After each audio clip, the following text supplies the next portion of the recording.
So what we're going to do is we have a little time for Q&A. I'll move the microphone around and you can ask Mike Kimmel some questions. I just ask that we do questions one by one, so we'll do a round, and if we have time, we'll go back around again. And just to, now that I've read from this, I just wanted to let you know, I brought this as a copy for the Gender and Women's Studies program, so you take it when we're done, okay, Stacey? Thank you for a really compelling and very intellectual conversation that I think could reach people from multiple students to faculty. Part of what I heard you say that is really resonant with me is that we're not living on two different planets, but what is good for women is good for men. Mm-hmm. But where you started was about the rhetoric of women are from one place and men are from the other. And so part of, I think, the tension is sometimes what is good for women is bad for men. Right. And what is pro-women is anti-man. Gee, I wonder where that perception comes from. And I find that kind of essentialist dichotomy to be really, really hard to combat. So I'm wondering, in these spaces where those types of conversations are happening, what is the best way to engage in them? Yeah. Did everybody hear the question? It's like, how do you deal with that sort of binary dichotomy, what's good for, the sort of zero-sum idea? I'm a social scientist. You're not a scientist. So my easiest answer is to say empirically. For example. Empirically? I don't think you know what the word means. That means fact-based. You don't have facts.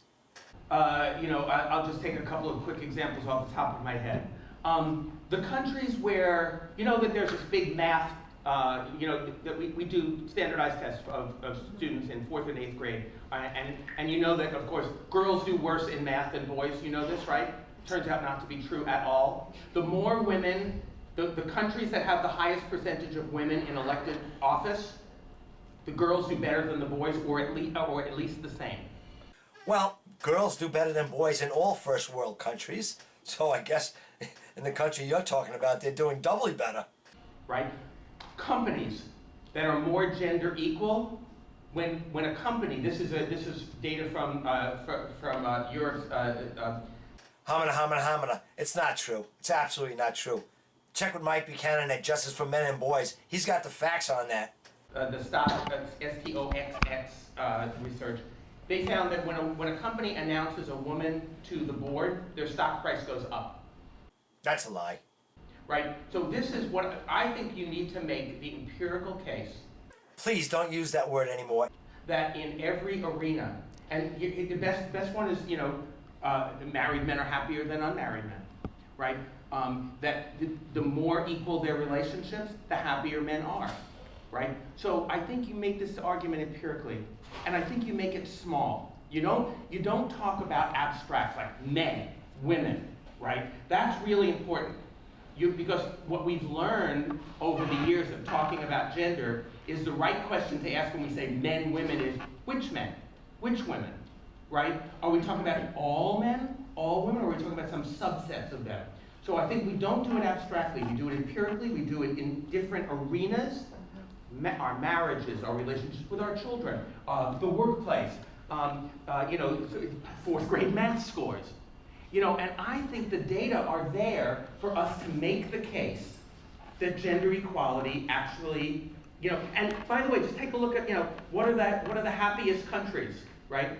World Economic Forum always, releases every single year. They release the Gender Equality Index. Have you all taken a look at this? You ought to take a look at this. It's fascinating. The top countries, every single year, the top 6 countries, they only change their order, but it's always the same 6. It is Iceland, Norway, Finland, Sweden, Denmark, and Australia.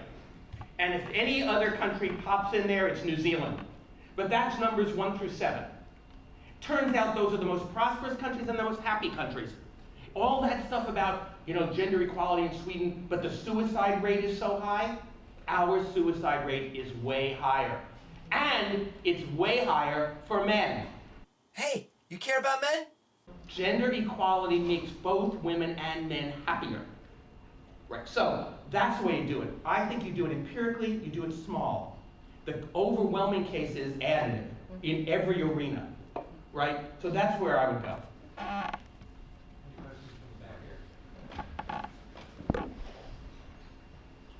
You said that the more equal the relationship, the happier men and women men will be, and that it will make women happier also. So do you think that the exchange of like how typically, I guess even at the beginning and towards the end of relationships, men are usually paying for everything, and then that women are always expected, like men are expected to pay and women are expected to do housework. If those are more equal, would that actually help with most of those change some of those discrepancies that we see in like how women feel less happy in doing these things and how men feel less happy doing these things? Well, let me answer the question in a way. You asked the question in a kind of normative way, which is, No, he spoke English.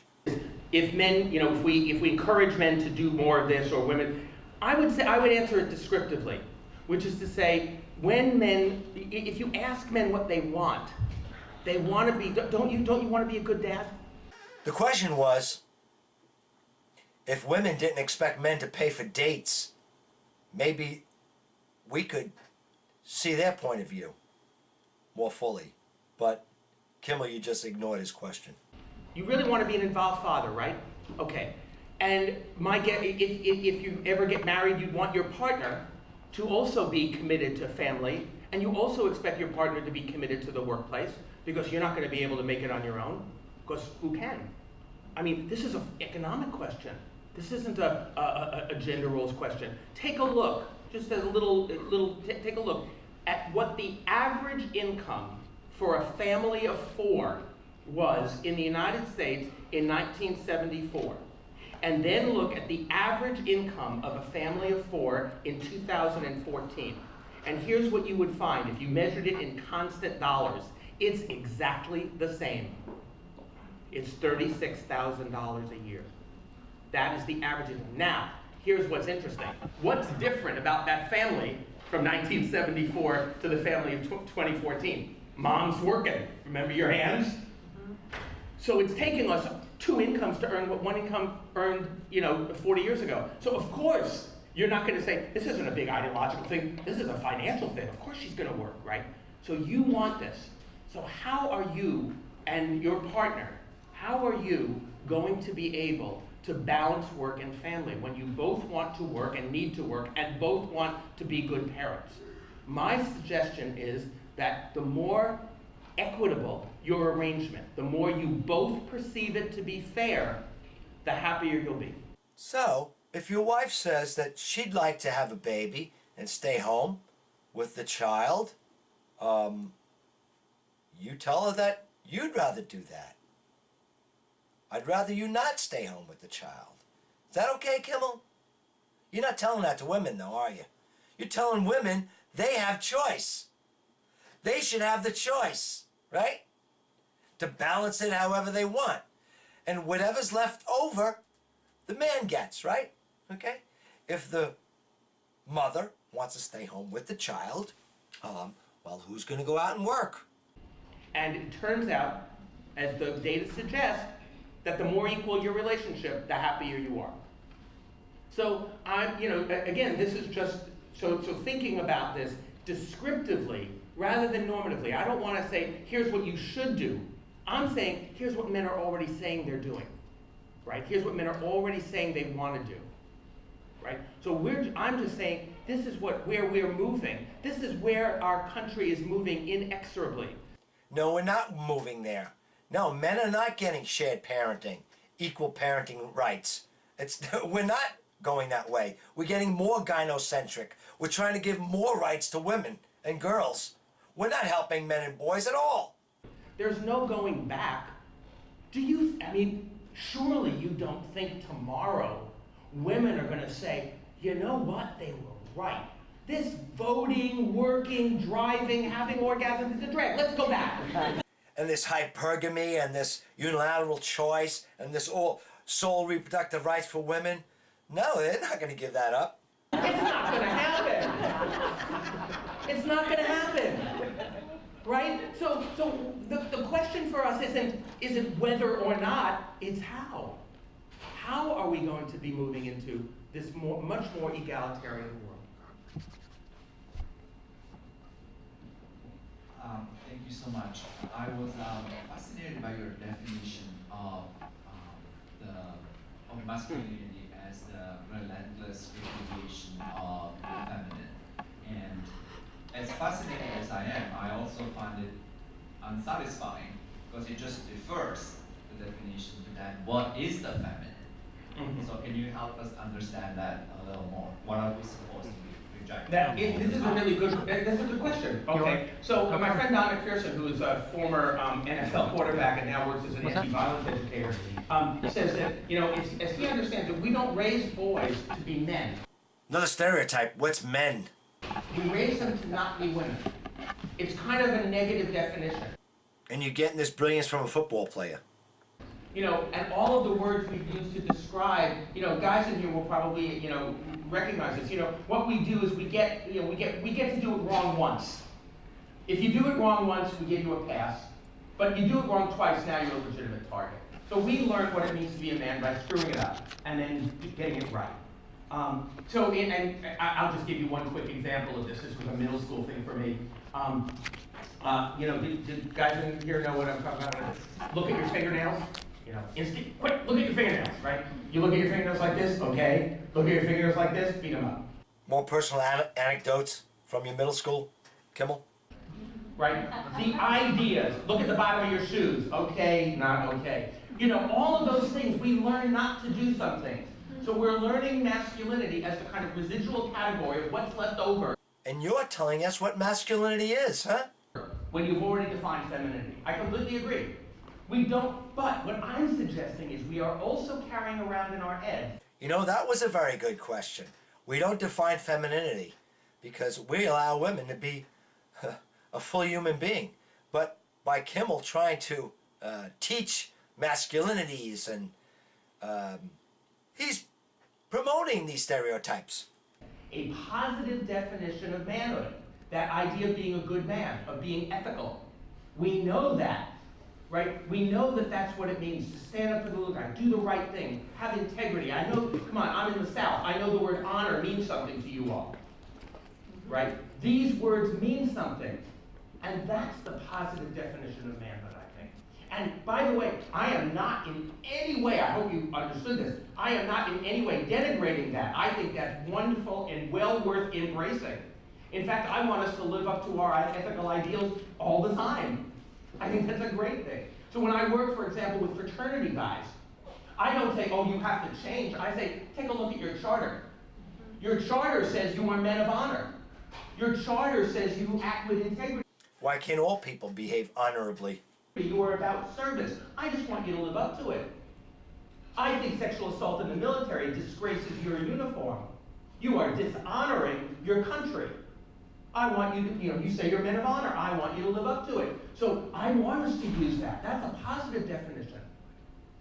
And men say, when I ask them, where did that come from? They say, it's just like, it bubbles up from inside. It's who we are. It just surrounds us with our, with a Judeo-Christian ideal or Shakespearean ideas or sort of Homeric sacrifice.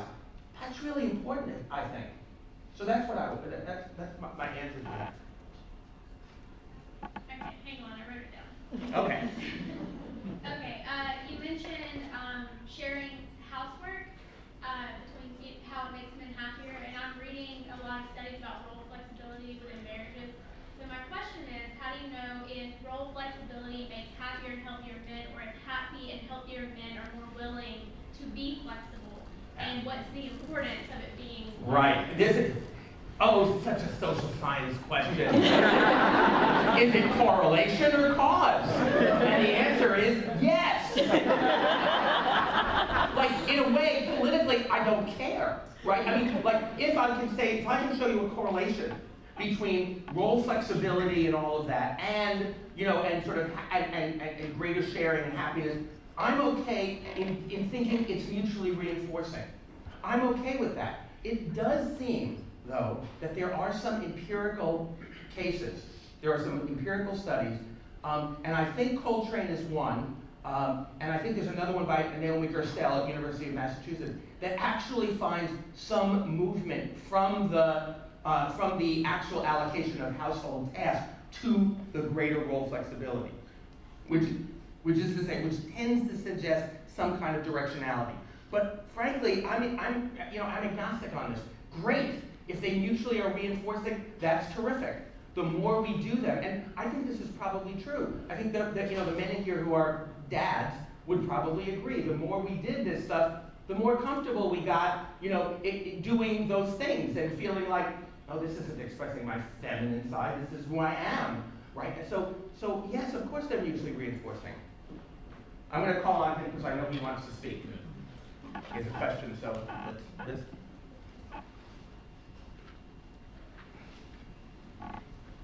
Thank you. Hello. I had a quick question about power structures, since I understand that there's a couple different interpretations flying around, and I wanted your opinion on a paper. In a paper called The Origins and Evolution of Hate, psychologist Aaron Staub shows that people who are more likely to hate those who are perceived as having either equal or greater social or economic value. And in this case, the hated people are seen as having more than they deserve at the expense of the hater. Have you considered or the possibility that arguing for privilege might, in the long run, perpetuate more hatred than understanding? Okay, so let me see if I get it right. Sure. So the question is about a paper that I've not read. So I can't comment on the paper. But the idea is that people hate those who they perceive as having more than they do. Mm-hmm. And so by acknowledging privilege, and let me see if I'm getting this right, that we're actually setting up ourselves to be hated by those who have less privilege. Is that right? It's more of a question of if that perception, whether it be real or whether it be evidence-based or not, will it in the long run create something where it's more difficult for people to understand one another? I see. No, I don't think so. I think that this is a beginning of understanding. And the reason that I think that is because understanding. So, are you okay with the question now?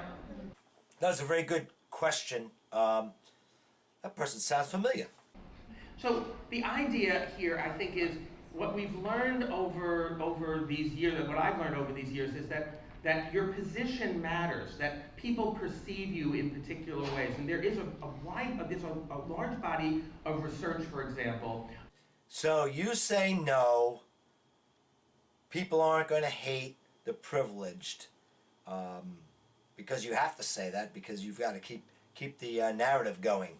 About what Ted Gurr, the political scientist, once called relative deprivation, which is people at the absolute bottom don't revolt.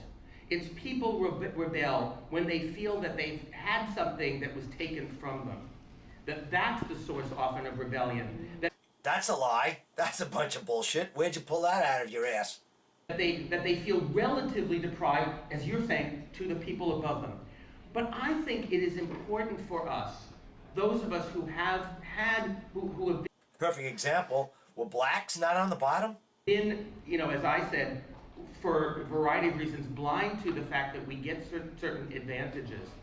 I think it's important for us to acknowledge how the scales were so tilted in our favor. And let me just give you one illustration of that, okay? So you remember the workplace conversation that I was talking about, the black woman stole my job thing? Mm-hmm. So these guys didn't listen to me at all, of course. I mean, why would they? But at the TV talk show, they ask people from the audience to speak, and most of the people in the audience who speak, they are plants. The host always knows what they're going to say before they say it. There's never a surprise. You knew this, right? Okay. So a very tall, extremely elegantly dressed. This was a TV show. You all know it. Black female host, came from Chicago. So this guy stands up, and he is elegantly dressed, and he's probably wearing a $1,500 suit. African American, tall, very distinguished, and he says, I am an attorney at a large corporate firm here in the Loop, and I want you to know that at 6 o'clock when I leave my office, I cannot get a cab going south on Michigan Avenue to stop for me. That was my cue, and I said, and I'll bet you 4 guys, when you walk out of here and you put your hand out, a cab stops for you. This is totally unrelated. Blacks still suffer from a degree of racism. Women were never slaves. So it really has no bearing on the case. You think that's fair. It's a level playing field. Hand out, cab stops. What you don't see is the cabs that don't stop, right? Our privilege is invisible at that moment. As a matter of fact, if he was a black woman, I don't think you'd have the same problem. So it seems to me that that is not about setting us up for a bad dialogue. It's setting me up for the first time to have an honest dialogue with you about what other things have I missed? What other things have I gotten that I didn't know I was getting? Just because you say there may be something that you've missed doesn't mean that you've missed anything. Because I put my hand out and the cab stops. Because I'm objective. You see what I'm saying? Oh, that's right, I'm privileged. I'm healthy, and I'm not dead. I'm saying that I think this is the beginning of the conversation, not the end of it. I don't think this closes the door. I think it opens the door. We need to know what we have not seen. We need to know what we don't know. You know, let's expand that a little bit. You know, talking about let's see what we haven't seen or haven't thought about. How about women having reproductive choice and men not having it? You could call that a privilege. All right, for sure. And this seems to me to open up that question. Yeah. I'm sorry, I'm taking away your job. I'm taking away my job. Oh, sorry. All right, well, I won't take it away, so Okay. All right, good. I've been teaching for 40 years. Half girls, half boys, whatever.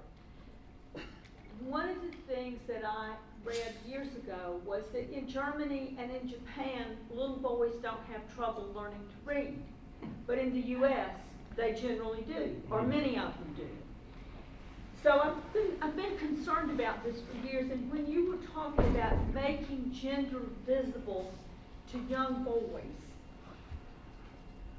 because if we don't, they have to prove relentlessly that they really are masculine. yeah. How can we do that? How can we make... Stop making them keep proving themselves, society, by making them earn money and support families and women and protect the country with their lives. How about starting there? that sort of privilege visible. I mean, Yeah. I was a grown-up. I mean, well into my 30s before I figured out that I got some of the things I got because my skin is white. Mm-hmm.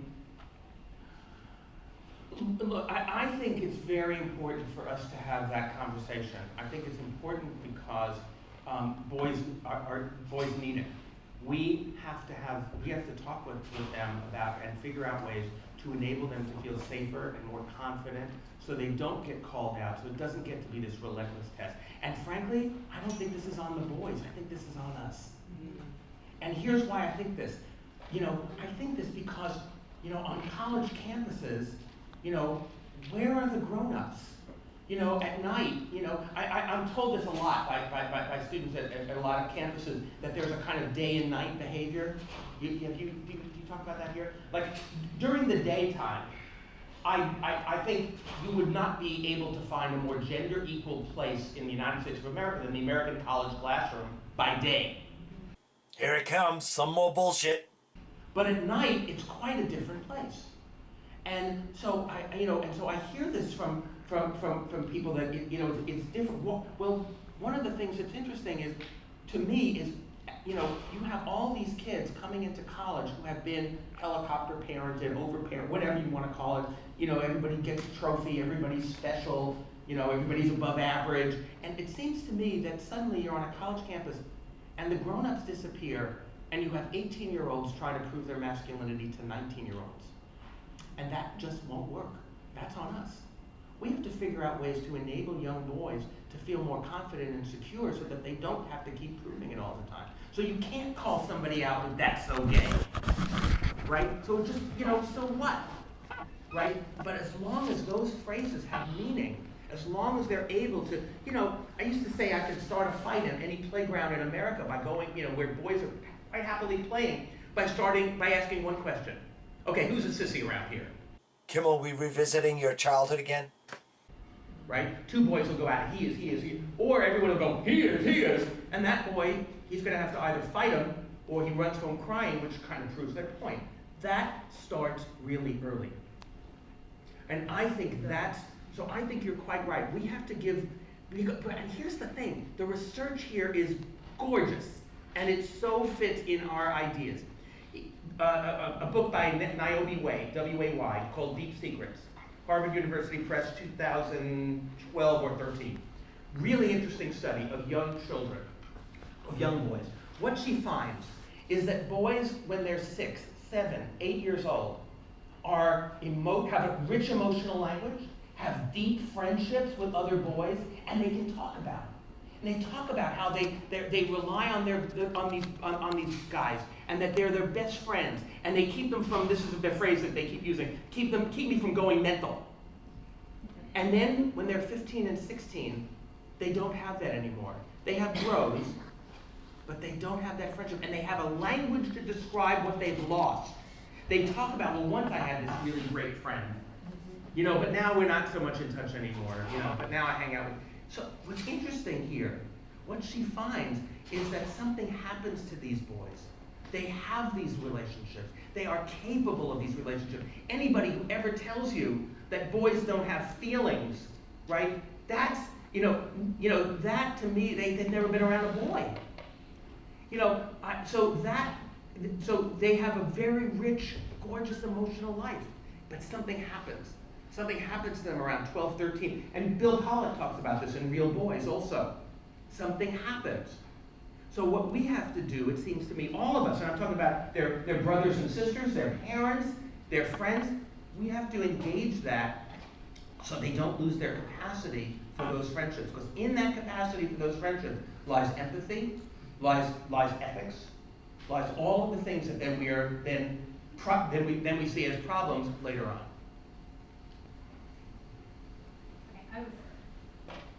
That doesn't matter. Okay, I was just gonna ask. Loud, I'll shout it out. Okay, I'm kind of gonna take us on a left turn, and I kind of liked where we were going with that. It's really nice friend of mine. I was just gonna ask about the word feminism, because I was just looking at some research on millennials or Generation Y, and what they feel about the word feminism. And I'm teaching a gender in the workplace course, and I'm asking the students how they felt about the word feminism, and something like 80 or 90% of current millennials, Generation Y, support gender equality, which is great, but a very, But are feminists? very, very low percentage Sure. would call themselves feminists. So you've been Because feminism is not about gender equality. Only 17% of people call themselves feminists. in this field for a really long time. I would just ask, when did the word feminism become a bad thing, or when did people start? As soon as someone said it for the first time. Feminists are not fooling anyone. We know. It's very obvious that they're for special privilege for women and girls. I mean, People start to think it was a bad thing. right, well, this is really interesting. Hold on the microphone, I want to ask you another question. So why your students don't read feminism? Why not? It's not that they think they don't need it, they seem to misunderstand what it is. When I told them that my view of the definition of feminism was that is people fighting for gender equality, which is what I believe feminism to be, then they were all for it. They just seem to have a misunderstanding that feminists were some sort of, extremists. Or Right. Okay, let me try to answer this. First of all, because my students said They had this misunderstanding, huh? So you're going to tell them they're misunderstood. They have misunderstood feminism, huh? You're going to tell them what their worldview is, huh? Okay. I have a similar response, right? And all of us, talk about the students who say, I'm not a feminist, but. And the but is, but I happen to agree with everything they say. If you were to take like a David Letterman top 10 policy initiatives that feminists would want, they'd agree with all of them. and so would all the guys, right? So, here's the thing that's interesting. My students say to me, feminism was your generation's issue, and we won. Thank you so much. Because now we can do anything we want. I can be a brain surgeon, I can be a corporate CEO, I can be Mia Hamm, I can do anything. That's not what feminists say. That's not what you've been saying. You're saying it's so terrible for women. So I don't need feminism anymore. And from their perspective, as we were talking about before, they're kind of right. Because they've never actually experienced that. Well, some of them have experienced workplace discrimination and harassment. You admit it. Feminism has done it. But when they go out into the world and they start, then they come back 5 years later and go, oh my God, you were right, we really needed that feminism thing. But here's the thing about feminism, as the word. Ever since it was first uttered, and ever since it was defining the campaign for women's equality in the United States, let's say, there has been a concerted, massive effort to discredit it. So much so. Well, feminism has become a hateful ideology that generally does not want equal rights for men. They want special privilege for women. So this is why feminism is the F word. That the idea of being a, the idea of being a feminist is now like you have to be ugly, never shave, hate men, be lesbian, couldn't get a date if you wanted it, and be so... No, you don't have to be any of those things. Now you just have to be sexist against men. That's pretty much it. So venomously enraged that you can barely speak without spitting. Now, in fact, feminism is so unbelievably bad... Right on! ...that we can associate it easily with the organized industrial genocide of an entire people. Feminazi! Right? As though, feminist women's anger is in any way related to Dachau. Well, hatred is hatred, and discrimination is discrimination. And treating groups as second-class citizen, it's common. You must be kidding. Because that requires that you have the military and political and... The men's rights movement did not coin the term feminazi. That came about independent of the men's rights movement. So it just goes to show that that term has come about because of feminism alone. Economic and police apparatus of the state. Right? The industrial mass murder of concentration camps? Really? Feminazis? Are you serious? So there has been a concerted effort to problematize this. Look, feminism to me is really simple. I was saying this to Dan a little bit earlier. This is really simple. Feminism to me requires two things. One is one empirical observation.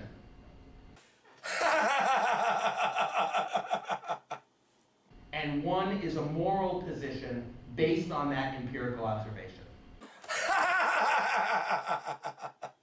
Morality, too? What a joke. The empirical observation is women and men aren't equal. Oh man, this is the biggest bullshit of this whole lecture. So empirical observation says women and men aren't equal. I would say so, but I'm saying that men don't have the rights that women have. I don't think you believe that. You're in your fantasy world. You want to, you want the empirical case, take a look at every single board of every single corporation, every single... There you go again about CEOs and boards and stuff. Those people, men mostly, have worked to gain those jobs. It wasn't just given to them. Women are free to do that. They just don't choose to do it. Idiot. Every single university, including Wellesley, look at every single legislature, parliament throughout the world, local, state, national, transnational. Women and men aren't equal. Moral position, and they should be. That's it. Very simple. Nothing about shaving.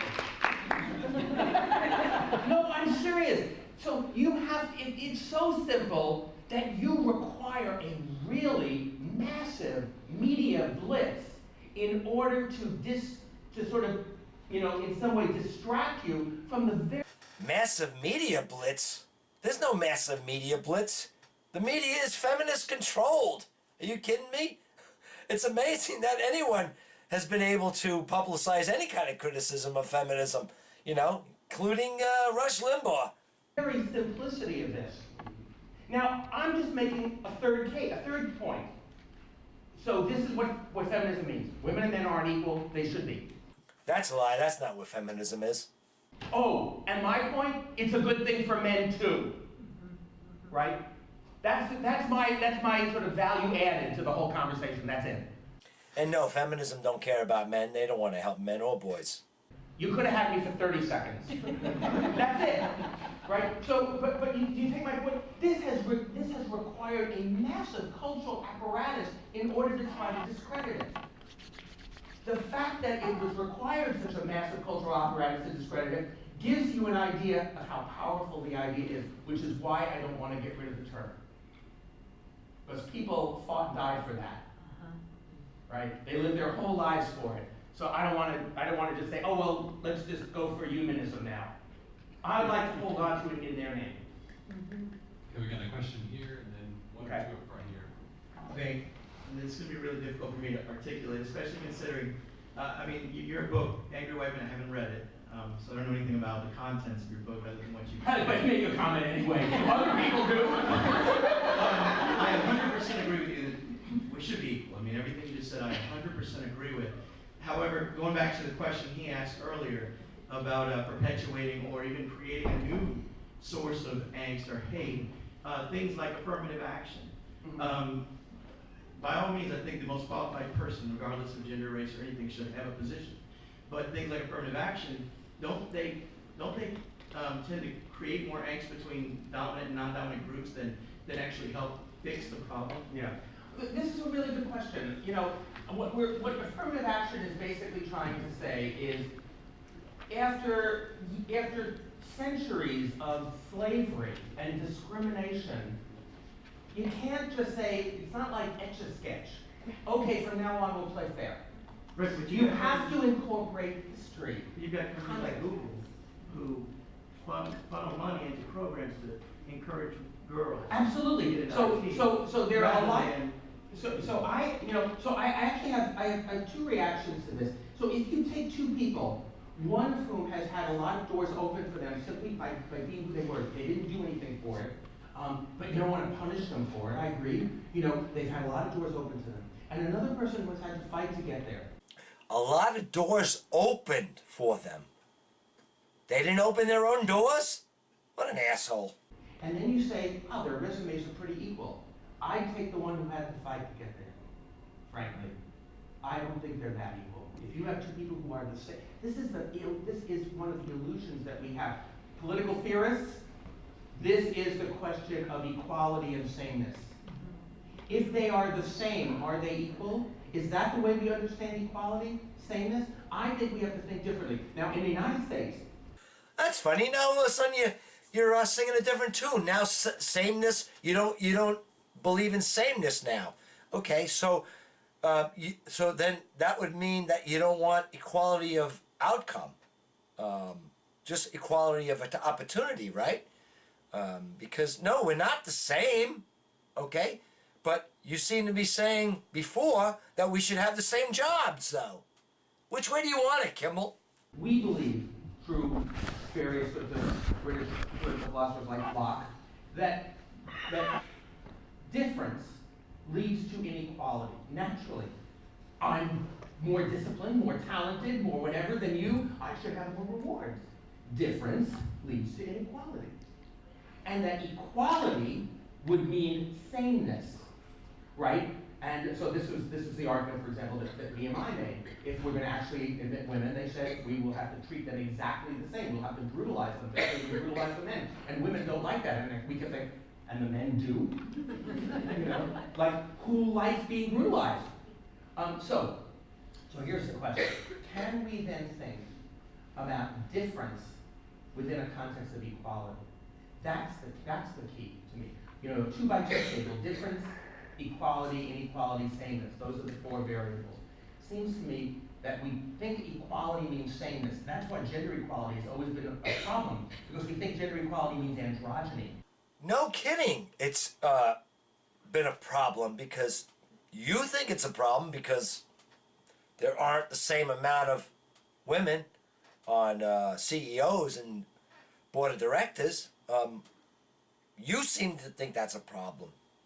We don't think it's a problem. I think people have choices, different interests. Like we're all going to be the same. And that's not at all what we're talking about. Liar.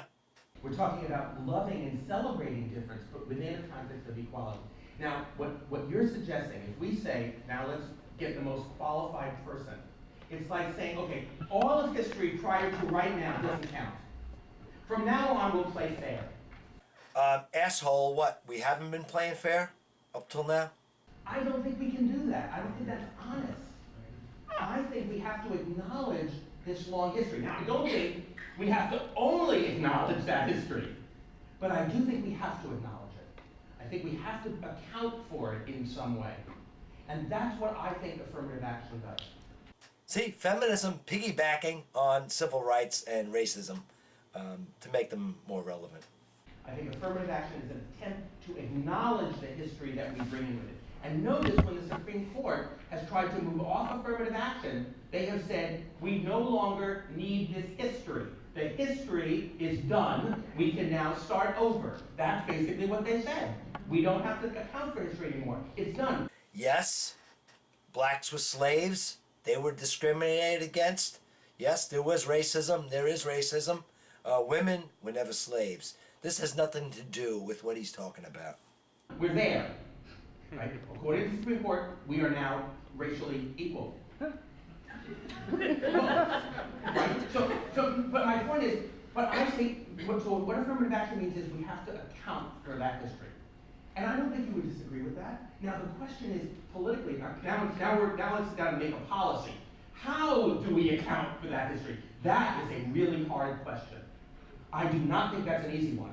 But that's the question we have to ask. How do we do it? Right? So, anyway, that's the long-winded answer to your question. So one of the things that I think is kind of true is that, you know, certainly when you take a look at the boardrooms, you see more men there. You also see more men when you take a look at the prison system. Mm-hmm. Kimmel, you're going to start to see much more questioning of feminism and your standpoint as far as, yeah, there are more men on boards of directors, somewhat more, but also men are mostly coal miners, oil drill workers, migrant farmers, manual laborers, sanitation workers, and those are the most degrading and dangerous jobs. But you don't seem to speak about that. You only see the top part. You don't see the bottom, okay? The glass basement. That's where men are, where they're dying, and they don't want to be there, okay? But they're stuck there. Do you care? And I mean, you know, there's equality not just at the top, if you will, where you talk about your millionaires. Right. There's also inequality at the bottom, where you see the majority of people in prison being Right. men. And there's also inequality within our divorce system, where you see more alimony being paid by men by a staggering percentage. Do you think that there is a movement within feminism that feminism stands for? Kimmel, you're going to get more of this questioning of your ethics. Equality in these areas as well, that this is not okay, that alimony is unequal, that our prison system is unequal. Yeah. That's a really good question, because those are places I completely share with you, and frankly, most of the feminist women I know are as concerned as you are about the ways in which young men, I mean, the two best predictors of crime, of violent crime, are age and gender, right? And this is true, I mean, the data, I have these charts in one of my books, you know, this is true in 18th and 19th century England, this is true in 21st century Chicago, it's true across the board. You know, social scientists, you can explain 93% of the variance by age and gender alone if you're looking at violent crime. If you can explain 93% of it, you have hit the mother lode. You have the variables. So that's important. That's really, that's one issue. The second issue is the amazing amount of incarceration of young men, especially young men of color, and particularly on possession of. But of course, these black men that are in jail, that are fighting for their rights as men, you discount their problems.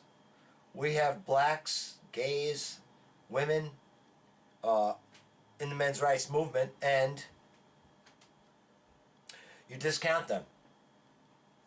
Of drug laws. You know, if you look at the data about arrests, you would see that, you know, up until the mid-1960s, when the Rockefeller drug laws went into effect, rates of incarceration among men go like this, and then suddenly they go like that, right? So you have all of these guys whose only crime was, you know, was holding weed, right, in a neighborhood where the police were always looking at them, right? And they're in jail, or they're in jail again, or for the third time, they're never getting out. Right? So it seems to me that that is a crisis. That is a crisis that's not only about gender, but it's a crisis about class and race. Because the disproportionate numbers of African American young men, you know, and you all know those sort of weird numbers that more African American males at age 20 in prison than in college. But I mean, the fact that we're even making those kind of comparisons, you have to be concerned about this. Like, what is going on? And we've had a national seminar on police scrutiny on racial profiling in the past year. You know, we've had a national conversation about this. So you're absolutely right. This is a place, in fact, where gender studies is really valuable, because we don't just talk about males in prison. We talk about some males, young, African American, you know, poor.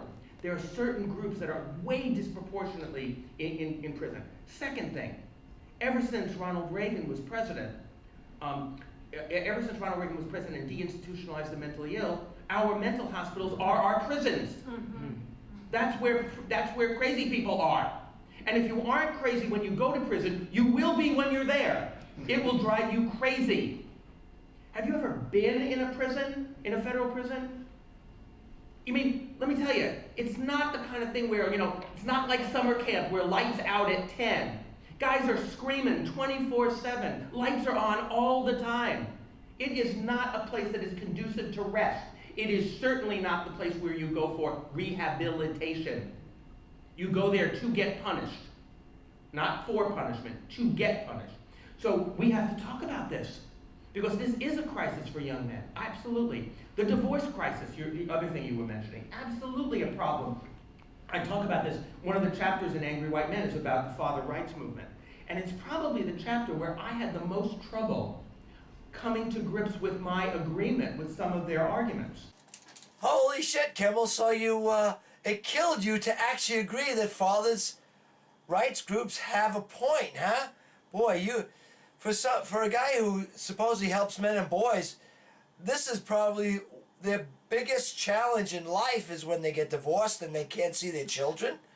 Boy, you're a piece of garbage. And here's the place where I agree. There's a large number of men, young men, Gen X men, Gen Y men, who are really involved dads. But the court treats them as if they were Don Draper. Wait a second, the court treats them as they're Don Draper? Not you?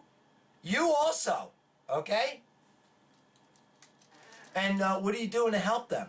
Courts treat them as if they were absentee landlords. So yes, there is a difference between the experiences of men that are not being acknowledged in these courts, in some cases. Now, granted, there's a lot of other variables. For example, in most divorce cases, most people get the arrangements they say they want.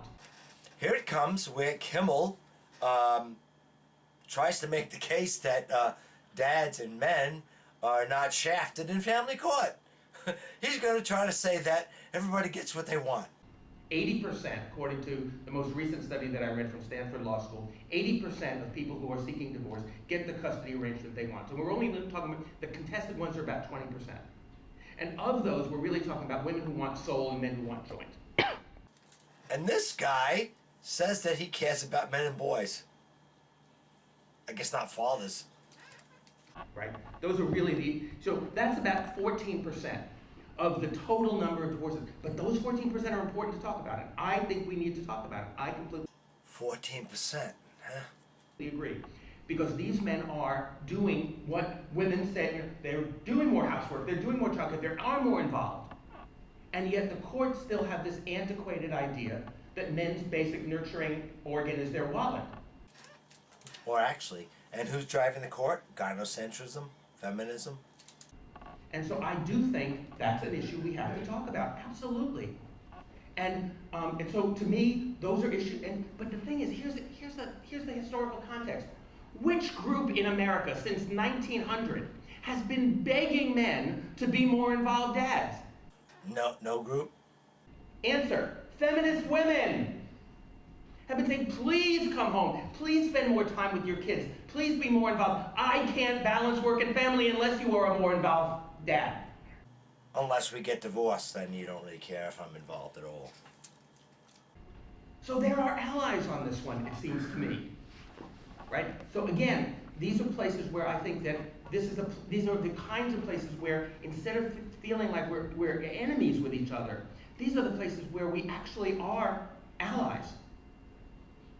If only we were allies. Well, that's about it. It's a long video, but I hope you enjoyed it, alright? Hope we hear more from this idiot. Take care.